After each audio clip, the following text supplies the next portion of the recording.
সরাসরি আপনার কাছে প্রশ্ন করতে চাই, অ্যাডভোকেট ফজলুর রহমান, যা কিছু এই মুহূর্তে দেশে চলছে, সাবেক সমন্বয়ক হাসনাত আব্দুল্লাহর একটি ফেসবুক স্ট্যাটাস এবং সেনাবাহিনীর বিরুদ্ধে এক ধরনের অভিযোগ আওয়ামী লীগকে পুনর্বাসনের বিষয়ে এবং গত ২৪ ঘন্টায় যা কিছু ঘটে গেল, সবকিছুকে আপনি কি হিসেবে দেখছেন? আপনাকে অসংখ্য ধন্যবাদ। বাংলাদেশের আমার সম্মানিত জনগণ, জনতা, তাদেরকে আমার সালাম, এবং বিদেশে যারা দেখছেন তাদেরকে আমি সালাম জানাচ্ছি। আসসালামু আলাইকুম। আমি গত রাতেও বাংলাদেশের প্রেক্ষাপট নিয়ে, বর্তমানে প্রেক্ষাপট নিয়ে অনেক কথা বলেছি, সেটা বিদেশের একটা চ্যানেলে। আজকে আপনি আমাকে জিজ্ঞেস করছেন, আমার এগুলো বলতে আর ইচ্ছা করে না, ভালো লাগে না। এইরকম একটা দেশ স্বাধীনতার ৫৪ বছর পরে আমি দেখব আমার এই বয়সে, এইটা যদি আমার কল্পনার মধ্যেও থাকতো, তাহলে মুক্তিযুদ্ধে যাওয়ার আগে আমি ১০০ বার চিন্তা করতাম মুক্তিযুদ্ধে যাব কিনা। আমি এই দেশ কোথাও দেখি না যে একটা দেশের কয়েকজন যুবক, ২, ৩, ৪, ৫, ৬, ৭, ৮, ৯, ১০ই হইল, তারা যে সব কথা বলে, এটা একটা দেশ। এই দেশে ১৮ কোটি মানুষ আছে। এই দেশে তাদের ছোট ভাই আছে, সমসাময়িক বন্ধু আছে, তাদের বড় ভাই আছে, তাদের মা বাবা আছে, এবং মা বাবার চেয়েও অনেক বয়সে বড় মানুষ আছে। তারা এটা চিন্তাই করে না যে দেশে কারা আছে। তারা মনে করে তারা এই দেশের শেষ কথা। এটা ভাবতেও আমার অবাক লাগে যে আমার দেশের যুবকেরা এত উদ্ধত চিন্তা করে এবং কথা বলে। যেমন তারা একজন, এই ঔদ্ধত্য কোত্থেকে পাচ্ছে? অ্যাডভোকেট ফজলুর রহমান, আপনার কি আমি মনে হয়? আমি একটু এই বল জিনিসটা একটু। আমি কোত্থেকে পাচ্ছে এই কথাটা তো আমি বলছি। জি, জি। প্রথমত, একজন বলেছেন, তিনি কিন্তু এখন সরকারি এমন একটা অফিসে বসে আছেন, যেটা হলো এই দেশের সর্বোচ্চ অফিস, উপদেষ্টা মন্ডলী অফিসে। উনি একজন উপদেষ্টা, বয়সে যাই হোক, কিন্তু একজন উপদেষ্টা। তাকে কথা বলতে হলে সেইভাবেই বলতে হবে, এবং তার সমস্ত কথাগুলোর মধ্যে সরকার এবং রাষ্ট্রের দায়িত্ব আছে। এই যুবকটি যে কি বললো, কই তার বাড়ি, তার বাপের নাম কি, কোথায় থাকতো, কোথায় লেখাপড়া করছে, কোথায় রাজনীতি করছে, কোন সড়ক দিয়ে হাঁটছে, মানে আগরতলার যে মহারাজা ছিল বীর বিক্রম মাণিক্য বাহাদুরের ছেলেরা ওইভাবে কথা বলে না।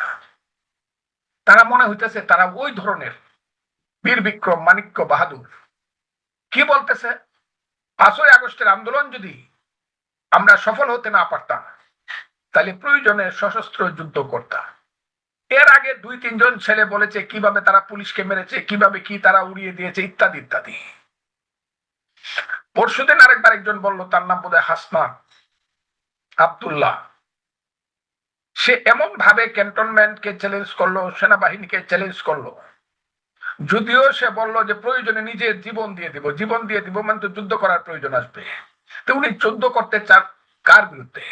উনারা যুদ্ধ করতে চান কার বিরুদ্ধে? সেই যুদ্ধ করার আকাঙ্ক্ষা বা বাসনা যদি থাকে যে একটা দেশের ক্যান্টনমেন্টের বিরুদ্ধে বা সেনাবাহিনীর বিরুদ্ধে যুদ্ধ করবে, এখানে সেনাবাহিনীর প্রধান তো কোনো ব্যক্তি না, উনি তো একটা ইনস্টিটিউশন। যখন তার বিরুদ্ধে বা যুদ্ধ করার কথা আসবে, তখন তো শুধু সেনাবাহিনী, এটা ওয়াকারুজ্জামানের বিরুদ্ধে একক যুদ্ধ, মল্ল যুদ্ধ না, এটা তো ক্যান্টনমেন্টের বিরুদ্ধে, আমাদের সার্বভৌমত্বের প্রতি সেনাবাহিনীর বিরুদ্ধে যুদ্ধের কথাটা বোঝায়। তারা এত সাহস কোত্থেকে পায়? কারা তাদের পিছনে আছে? দেশটাকে তারা কোথায় নিতে চায়? একজন সন্তান আমাদের, যাকে মাস্টার মাইন্ড বলছিল জনাব ইউনূস সাহেব, সেই ছেলেটি আজকে থেকে ৩ বার উনি বললেন যে এই দেশ গৃহযুদ্ধ হবে। এই যে ক্যান্টনমেন্ট আক্রমণ করার, যে সেনাবাহিনীর বিরুদ্ধে যুদ্ধ করা, আন্দোলনে ফেল করলে সশস্ত্র সংগ্রামের দিকে যাওয়া, এই অস্ত্রগুলো কোথায়? আমি আজকে যে অস্ত্র যদি তাদের কাছে থেকে থাকে, নিশ্চয়ই তারা বাপের বেটা। তারা বলুক যে আমাদের, তাদের কাছে কি কি অস্ত্র আছে। আর তারা যদি না বলে, তারা যদি সেই গোপন অস্ত্র দিয়ে যুদ্ধ করতে চায়। আজকে দেখলাম পত্রিকায় আসছে, তাদের অস্ত্র কোত্থেকে আসছে। থানা লুট করা না, শুধু পাকিস্তান থেকে যে ফুড খাদ্যের নামে যে স্টিমার আসছে, সেইখানে সন্দেহ করা হয়েছে যেতে অস্ত্র আসছে কিনা। আমি আজকে এই দেশের সার্বভৌমত্বের প্রতীক সেনাবাহিনী এবং তার প্রধানকে জিজ্ঞাসা করব এবং অনুরোধ করব যে যদি কোনো অবৈধ অস্ত্র থেকে থাকে, যে অস্ত্রের থ্রেট হলো ক্যান্টনমেন্ট এবং বাংলাদেশের সেনাবাহিনী, সেই অস্ত্রগুলো উদ্ধার করতে আপনাদের পদক্ষেপ নেওয়া উচিত কিনা। নাকি আপনারা এমনই করবেন 5ই ফেব্রুয়ারিতে একজন মানুষের বাড়ি যেভাবে বুলডুজার দিয়ে যখন ঘুরায় দেয়, যখন সেখানে হিজবুত তাহরীরের পতাকা উত্তোলন করে, আইএস এর পতাকা উত্তোলন করে, সেনাবাহিনী গিয়ে যেমন হাততালি দিয়ে একটু তাদেরকে সাহস দিয়ে পিঠ চাপড়িয়ে এসে পড়েছিল, আজকের ব্যাপারটাও কি আপনারা সেভাবে যেতে দিবেন কিনা? সেনাবাহিনী কি চাপে এসেছিল? মানে এটা কি আপনি মানে কষ্টের সাথে বলছেন যে নিরাপত্তা পালন করেছিল এই জন্য ওটাকেই পিঠ চাপড়ে এসেছিল এভাবে বলছেন, নাকি আসলে পিঠ চাপড়ে এসেছিল গত 5 ফেব্রুয়ারি বঙ্গবন্ধুর বাড়ি যখন বুলডোজার দিয়ে ভাঙা হলো? একটা দেশের সেনাবাহিনীর সামনে যখন আগুন লাগিয়ে দেওয়া হয়, একটা দেশের সেনাবাহিনীর সামনে যখন বুলডোজার চালিয়ে দেওয়া হয় কোনো বাড়িতে, সে যার বাড়ি হোক, এবং সেইখানে যখন নিষিদ্ধ পার্টির পতাকা দেখানো হয় যা পৃথিবীতে অনেকগুলো দেশে নিষিদ্ধ, তখন সেনাবাহিনীর পিঠ চাপড়ানোর অর্থ হইলো হয় সেনাবাহিনীর মেরুদণ্ড ভেঙে গেছে, তা না হলে অন্যায় কাজকে তারা সমর্থন করছে। আমি বলতে চাই, আমরা কি এইভাবে কালকে এই গত রাত্রে ঘুমাইতে পারি নাই, আমি 2 মাস যাবত রাত্রে ঘুমাতে পারি না। শেখ হাসিনা ফেসিস্ট ছিল বলা হোক, স্বৈরাচারী ছিল বলা হোক, আমরা তার বিরুদ্ধে আন্দোলন সংগ্রাম করছি। সে 1400 1800 24 সনে বিনা ভোটে ইলেকশন করছে, দেশ লুট করছে, ঠিক আছে, কিন্তু তার সময় বুঝতে পারতাম যে সে কি পর্যন্ত যেতে চায়, সে কতটুকু ডিক্টেটরশিপ চালাইতে চায়, কি করতে চায়। শুধু একটা জিনিস বুঝতে পারতাম যে সে যে কোনো শক্তি প্রয়োগের মাধ্যমে নিজে ক্ষমতায় থাকতে চায়। কিন্তু আজকের যে শক্তি, এই যে আমাদের সন্তানদের যুবকদের যে শক্তি, ইউনূস সাহেবের যে শক্তি, এই শক্তিটা তো বুঝতে পারতেছি না। ওইটা ছিল অন্ধকার, আর এটা হলো কুয়াশা। কুয়াশাতে ডাবল হেডলাইট জ্বালাইলো কিন্তু সামনে কিছুই দেখা যায় না। এই যে দেশটাকে কুয়াশাচ্ছন্ন করে ফেললো ছেলেরা, এরা কি চায়? যে দেশের মানুষ কি রাত্রে ঘুমাইতে পারবে না? এই দেশের মানুষকে সবসময় ভাবতে হবে যে আমাদের ছেলেরা হয়তোবা সেনাবাহিনীর সঙ্গে যুদ্ধে নেমে যাবে, হয়তোবা আমাদের দেশ সিভিল ওয়ারের দিকে চলে যাবে, হয়তোবা আমাদের দেশের স্বাধীনতা অস্তমিত হবে। সেই কথাটা কি প্রতি মুহূর্তে বাংলাদেশের 18 কোটি মানুষকে দুশ্চিন্তায় রাখবে? এর কি কোনো প্রতিকার নাই? এই দেশে কেউ প্রতিকার করতে পারে না। আমি তো আমাদের দেশের সার্বভৌমত্বের প্রতীক সেনাবাহিনীকে বলবো, আল্লাহর দোয়াই লাগে, আপনারা কি এটার প্রতিকার করতে পারেন না? যদি না পারেন সুস্পষ্ট ভাবে বলে দেন আমরা এই দেশ ছেড়ে চলে যাই, অথবা মৃত্যুর জন্য ইন্না লিল্লাহি ওয়া ইন্না ইলাইহি রাজিউন বলে প্রস্তুত হই। না পারলে সেনাবাহিনী আপনারা যে আমাদেরকে কারণ দেশে তো নিরাপত্তা নাই, পুলিশ নাই। আমার মতো লোকের উপরে মিনিটে মিনিটে থ্রেট আসতেছে। আমি টেলিভিশনে অন্তত 50 বার বলছি আমার জীবনে নিরাপত্তা নাই, আমি পার্কে হাঁটতে যেতে পারি না 3 বার যাব। আমি তো দেখি দেশে পুলিশ নাই, এই দেশে প্রশাসন নাই, এই দেশে বিচার বিভাগ নাই। এখন যদি দেখি সার্বভৌমত্বের প্রতি আর্মিও নাই, তাহলে তো বুঝতে হবে যে এই দেশ নাই কিছু, এই দিকেই যাচ্ছে দেশ। আপনি যে জীবনের নিরাপত্তা ঝুঁকির মধ্যে রয়েছেন, আপনি কি প্রশাসনকে জানিয়েছেন আনুষ্ঠানিকভাবে বা কোনো লিখিত অভিযোগ করেছেন পুলিশের কাছে? এর চেয়ে এই যে এইভাবে যে বলতেছি আমি, এর চেয়ে টেলিভিশনে বলা, ফোন করে বলা, এবং রাষ্ট্রের সর্বোচ্চ নিরাপত্তা কর্মকর্তাকে বলা, এর কোনোটাই আমি বাকি রাখি নাই। আমি একজন আমার কথাটা শুনেন, আমি কেন দরখাস্তটা দেই না? আমার মতো মুক্তিযোদ্ধা দরখাস্ত করে আমার জীবনের নিরাপত্তা চাইতে হবে, এর চেয়ে কি মৃত্যু আমার ভালো না? আমি একটু প্রশ্ন করতে চাই, সেটা হচ্ছে যে এই যে সাবেক সমন্বয়করা বা উপদেষ্টা পরিষদে যারা রয়েছে, কিংবা এই যে জাতীয় নাগরিক পার্টি, তারা যে বলছে বা তাদের যারা কর্ণধার বা সামনের সাথে যারা রয়েছে, 5ই আগস্ট শেখ হাসিনা পালিয়ে না গেলে বা এই যে আন্দোলন সফল না হলে তারা সশস্ত্র বিপ্লব করতো। আপনি এর মধ্যে কিছুটা ইঙ্গিত দিয়েছেন তাদের হাতে কি ধরনের অস্ত্র আছে বা সেই অস্ত্র তারা শো করবে কিনা। কারা অস্ত্র দিচ্ছে, কোত্থেকে আসতে পারে, কি মনে হচ্ছে আপনার? আমি নিজের চোখে যেটা দেখছি, এটা রাজশাহী ইউনিভার্সিটিতে শিবিরের এক নেতার কক্ষে যে অস্ত্র দেখলাম, এটি দিয়ে তো সে যুদ্ধ শুরুই করতে পারে। এবং রাজশাহী ইউনিভার্সিটির একজন শিবিরের নেতার কক্ষে যদি এতগুলো অস্ত্র থাকতে পারে, তাহলে কেন্দ্রে কত অস্ত্র আছে যারা নিজেরা স্বীকারই করতেছে যে আমরা সশস্ত্র বিপ্লব করতাম। আমি তো সেই কথাই বলি, এটা তো আমাদের ভীতির কারণ, এটা তো আমাদের ভীতি। একটা রাষ্ট্রের স্বাধীনতার সার্বভৌমত্ব থাকবে কিনা, এটা এখন সবচেয়ে 100% প্রশ্নের সম্মুখীন হয়ে গেছে। যখন একদল লোক বলতেছে আমাদের কাছে অস্ত্র আছে বা ছিল, আমরা যদি ফেল করতাম সেই অস্ত্র ব্যবহার করতাম, এখনো আছে। এখন যখন তারা ক্যান্টনমেন্টকে, আর্মিকে হুমকি দেয় একটা দেশের সার্বভৌমত্বের প্রতি, তখন তো বুঝতে হবে যে এই দেশে হয় তারা আইনের ঊর্ধ্বে চলে গিয়েছে, কোনো আইন আদালত তাদের কাছে কোনো ব্যাপার না, অথবা বুঝতে হবে এই দেশ পরাধীন হয়ে গেছে বা এই দেশের কোনো স্বাধীনতা নাই, এই দেশে কোনো আর্মি নাই, সার্বভৌমত্ব নাই। আমি তাই মনে করি যে এইটার ব্যাপারে একটা ফয়সালা হওয়া উচিত। এবং ইউনূস সাহেব এই ব্যাপারে কি বলেন? এই যে আমাদের ছেলেরা যে এরকম ধরনের, আমি দেখলাম কুমিল্লাতে বোধহয় হাসনাত যে বক্তৃতা করলো, এবং ওই যে মন্ত্রী ছেলেটা যে বক্তৃতা করলো, আপনি বলেন তো দেখি, মন্ত্রী ছেলেটাই বলতেছে, মন্ত্রী নত উপদেষ্টা সজীব ভুইয়া তার নাম, সে বলল যে আমরা যখন ইউনূস সাহেবকে প্রধান উপদেষ্টা করার জন্য আমরা সফল হইলাম, তখন প্রধান সেনাপতি বললেন, কি বললেন, যে আমি বড় কষ্টে নাকি আমি এটা মেনে নিলাম, পাথর চেপে সিদ্ধান্তটি মেনে হ্যাঁ নিচ্ছে বুকে এরকম পাথর চেপে এই সিদ্ধান্ত আমি মেনে নিলাম। এই কথাটা কি একজন মন্ত্রী হইয়া এইভাবে একটা দেশে বলতে পারে? কথা বলার তো একটা লিমিট থাকবে।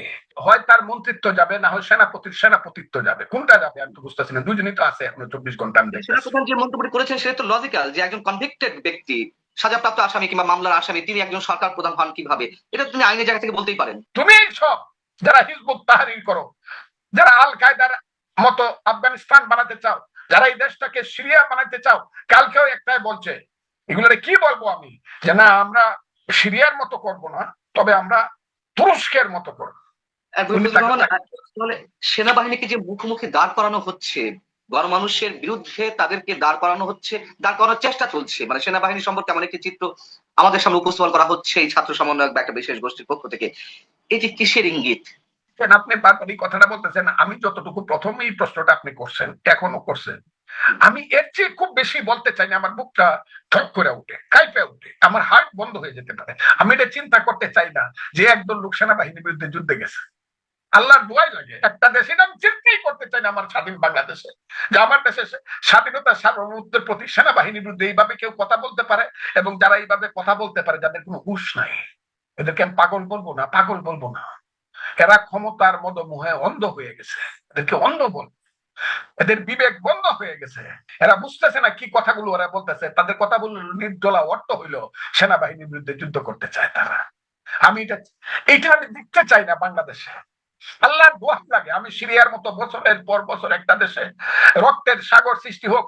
এই আসাদ পালায়া গেছে, সিরিয়ার যে মূল শাসক পালায়া গেছে, পালায়া যাওয়ার পরে আবার ফিরতে এসে দেখা যেতেছে, আমি কালকে হিসাবে দেখলাম প্রতিদিন 2100 করে লোক সিরিয়াতে মরতেছে পরস্পরের বিরুদ্ধে যুদ্ধ করে। আমি এই দেশটা দেখতে চাই না তো, আমি তো গৃহযুদ্ধের একটা দেশ দেখতে চাই না, আমি তো মুক্তিযুদ্ধের দেশটা তো সৃষ্টি করছি আমি। আর সন্তান যে সৃষ্টি করে, সন্তান যতই অন্যায় করুক তার প্রতি পিতার মায়া অনেক বেশি থাকে। আরেক মাপে যদি বলি, এই দেশটা হলো মুক্তিযুদ্ধের দেশ, মুক্তিযুদ্ধ হলো আমাদের মা, বাংলাদেশের মা। কারণ মুক্তিযুদ্ধের পেট ছিঁড়েই বাংলাদেশের সৃষ্টি হয়েছে। এই বাংলাদেশ মরে যাক, এই বাংলাদেশ ডুবে যাক, এই বাংলাদেশ পরাধীন হয়ে যাক, এটা যারা বুঝতেছে না, যারা বুঝতেছে না তাদেরকে, সেই মূর্খদেরকে আমি বলি, বাংলার ইতিহাস পড়ো। একদিন আমাদের পূর্বপুরুষদের ভুলে হোক আর দুর্বলতায় হোক, আমার বাঙালি জাতি কিন্তু পরাধীন হয়ে গিয়েছিল পাল বংশের পরে বারে বারে। কিছুদিন বাদ দিলে পরে সেই বাঙালি জাতিসত্তা কোনোদিন নিজের দেশের, নিজের মানুষের স্বাধীনতা কোনোদিন পায় নাই, কোনোদিন বলতে পারে নাই আমার একটা দেশ আছে, কোনোদিন বলতে পারে নাই আমার একটা জাতিসত্তা আছে। সেই বাঙালির জাতিসত্তাকে দখল করেছিল প্রথমে মুঘলরা, তারপরে ব্রিটিশেরা। শত শত বছর যাবৎ ব্রিটিশের লাল সেই নীল সাহেবদের অত্যাচারে মায়েরা বোনেরা কেঁদে কেঁদে ছড়া বলেছে। আমি সবসময় বলি, ছেলে ঘুমালো, পাড়া জোড়ালো, বর্গি এলো দেশে, বুলবুলিতে ধান খেয়েছে, খাজনা দিব কিসে, ধান ফোরালো, পান ফোরালো, খাজনার উপায় কি, আর কটা দিন সবুর করো রসুন বলেছি। বহু কষ্টে বাঙালি মায়ের চোখের তলে মুসলমান মায়েরা নামাজ পড়ে আল্লাহর কাছে প্রার্থনা করেছে, হে খুদা আমাদেরকে এমন অমৃতের সন্তান দাও যে বিদেশিদেরকে তাড়িয়ে আমাদেরকে স্বাধীনতা দিবে। বাংলার হিন্দু মায়েরা সন্ধ্যাবেলায় তুলসীর তলায় গিয়ে প্রদীপ জ্বালিয়ে ভগবানের কাছে প্রার্থনা করেছে, হে ভগবান আমাদেরকে এমন এক সন্তান দাও, এমন একদল অমৃতের সন্তান দাও যারা আমাদেরকে স্বাধীনতা দিবে। সেই স্বাধীনতা সেই স্বাধীনতা যেন এইসব মূর্খ দুর্মুখ, এইসব অবুঝ অন্ধদের কারণে বাংলার স্বাধীনতা যাতে অস্তমিত না হয়। সেন্ট মার্টিন দ্বীপে আইসা যেন ওই ওই যে কি কয় ফুলপুরি, কি মেয়েটার নাম, ওই যে ফুলপুরি, ফুলপুরি 1 বছর যাবত মানুষ যাইতে পারে না, আমার দেশে আমি যাইতে পারি না 1 বছর। আমি জানি না সেখানে কি অবস্থা হচ্ছে, ওখানে যাতে কারো স্টিমার না লাগে, উত্তর দক্ষিণ পূর্ব দক্ষিণ না, পূর্ব পশ্চিম উত্তর দিক থেকে যাতে আমার ভৌগোলিক অবস্থান ছোট হয়ে যাওয়ার মতো কোনো কাজ আমরা না করি। কথাটা খুব বলে দিলাম। আপনি সেনাবাহিনীকে এক ধরনের তাচ্ছিল্যের সঙ্গে বা কষ্টের সঙ্গে বলছেন যে তারা পিঠ চাপড়াবে কিনা। এই মুহূর্ত পর্যন্ত সেনাবাহিনীর যে ভূমিকা, সেনাবাহিনীর বিরুদ্ধে যে ধরনের কথাবার্তা বলা হচ্ছে, যে ধরনের হুঙ্কার আক্রমণাত্মক বক্তব্য দেওয়া হচ্ছে, তার বিপরীতে সেনাবাহিনীর যে অবস্থান, এটি কি আমরা তাদের ধৈর্য ধারণের দিক থেকে আমরা মিন করব, নাকি তাদের বিশেষ কোনো দুর্বলতা রয়েছে, কি বলবেন আপনি? সেনাবাহিনীর দুর্বলতা আছে মনে করলে তো আমি দেশে থাকা উচিত না, আমার সার্বভৌমত্ব দুর্বল। আমি মনে করি সেনাবাহিনীর এই মুহূর্তে তাদের প্রাতিষ্ঠানিক ভাবে ইউনূস সাহেবের প্রতিষ্ঠানকে বলা উচিত, you take action against this type of scoundrels, যারা সেনাবাহিনীর বিরুদ্ধে যুদ্ধ করার কথা বলে এদের বিরুদ্ধে আপনি অ্যাকশন নেন। যদি আপনি অ্যাকশন না নেন, we are to do something, এটা সেনাবাহিনীর বলা উচিত আমি এখন মনে করি। আগে ইউনূস সাহেবকে বলা উচিত টেক অ্যাকশন, আমি এটা মনে করি। আরেকটি কোশ্চেন, যারা সেনাবাহিনীকে বিতর্কিত করছেন, গণমানুষের বিরুদ্ধে দাঁড় করানোর চেষ্টা করছেন অন্যরকম একটি চিত্র উপস্থাপনের মাধ্যমে, তারা বলার চেষ্টা করছেন যখন শেখ হাসিনা এককভাবে নির্বাচন করলো একের পর এক 7 জানুয়ারি নির্বাচন পর্যন্ত, যখন তখন এই সেনাবাহিনী কোথায় ছিল, ইনক্লুসিভ নির্বাচনের কথা তখন বলেনি কেন? বা যখন লুটপাট হয়েছে, যখন দুর্নীতি করেছে, তখন তাদের বিরুদ্ধে কিছু বলেনি কেন? তাদের বিরুদ্ধে কিছু বলেনি কেন তাই বলে এখন কিছু বলতে পারবে না, অথবা শেখ হাসিনা যা করে গেছে এখনো যদি তাই করা হয়, একটি বিশেষ গোষ্ঠী তাই চায় যে ইনক্লুসিভ নির্বাচন হবে না, লুটপাটও আগের মতো চলবে, তার বিরুদ্ধে কথা বলা যাবে না, তাহলে শেখ হাসিনার শাসন আর বর্তমান শাসনের মধ্যে পার্থক্যটা কি? আমি খুব বলি, ওরা অবুঝের মতো কথা বলে, ওরা বুঝতেছে না যে সেনাবাহিনী 15 বছরের শাসনে নিজেরা চোখে চোখে দেখছে, কিন্তু প্রথমে তো মাঠে নাইমে আমাদের মতো হ্যাঁ এই শেখ হাসিনা গদির স্যার গদি নয় তোর বাপ দাদার পাবলিকের মতো স্লোগান দিবে না, কিন্তু তাদের মনে একটা কনসেপশন সৃষ্টি হয়েছে, একটা আইডিয়া সৃষ্টি হয়েছে, একটা সিদ্ধান্ত শেষ পর্যন্ত সৃষ্টি হয়েছে, যে সিদ্ধান্তের পরিণত ছিল সেনাবাহিনী বলছে যে আমরা আন্দোলনকারীদের বুকে গুলি করবো না। এই যে মহামানবরা বলে মহাশক্তিশালীরা, আরে মহাশক্তিশালী, যদি সেনাবাহিনী 5 তারিখও গুলি চালাইতো, মাত্র কিছু পুলিশ গুলি চালাইছিল 11টা পর্যন্ত, 5 তারিখ আগে দুইটা চোখে দেখা, খালি দেখা না অংশগ্রহণ করা, সব তো বুরহানুদ্দিন কলেজের পিছনে গিয়ে আশ্রয় নিয়েছিল। সেনাবাহিনীর যদি ইঙ্গিত না থাকতো, সেনাবাহিনী যদি অস্ত্র গান ডাউন না করতো যে না আমরা পাবলিকের বুকে গুলি চালাবো না, কারো বাপের ক্ষমতা ছিল না, এখন ওই দিনেই সবকিছু সেনাবাহিনী, আমি এই কথাটা বলবো ধৈর্য ধরছে বলে আজকে 5ই আগস্ট ঘটছে। আর সেনাবাহিনী যদি মনে করতো যে না সবকিছু শেষ করে দিব কিন্তু আমরা সরকারের কথা শুনবো বা সরকারের আদেশ শুনবো, তাহলে এখন যারা বাক বাকুম করে বড় বড় কথা বলে এত বড় বড় কথা তারা বলতে পারতো না। কাজে সেনাবাহিনী না থাইকা তারা আন্দোলন করে ফেলছে, এটা যারা বলে এরা ইতিহাসের সবচেয়ে বড় অসত্য কথাটা তারা বলে, মিথ্যা কথাটা তারা বলে। সেনাবাহিনী কিন্তু আন্দোলনের পক্ষে ছিল বলে আন্দোলন জয়যুক্ত হয়েছে, আমি এটা চ্যালেঞ্জ করি। এবং সেই কারণে তো পক্ষে ছিল বলেই তো আপনারা সবাই গিয়ে সেনাবাহিনীর কাছে জমা হয়েছে, এবং সেনাবাহিনীর প্রধান বক্তৃতা করছে যে এইখানে অমুক দল আছে অমুক দল আছে অমুক দল আছে, নেতারা আছে, আমি আপনাদেরকে কথা দিচ্ছি সেনাবাহিনী আপনাদের সাথে আছে, সবকিছু যা যা করা দরকার ভালোর জন্য আমরা করবো। তারপরে তো বিকাল 4টায় মানুষ শান্ত হয়েছে, বুঝতে পারছে ইয়েস আমার দেশের জাতীয় সেনাবাহিনী আমার দেশের সার্বভৌমত্ব প্রতীক, তারা দায়িত্ব নিছে বলেই তো মানুষ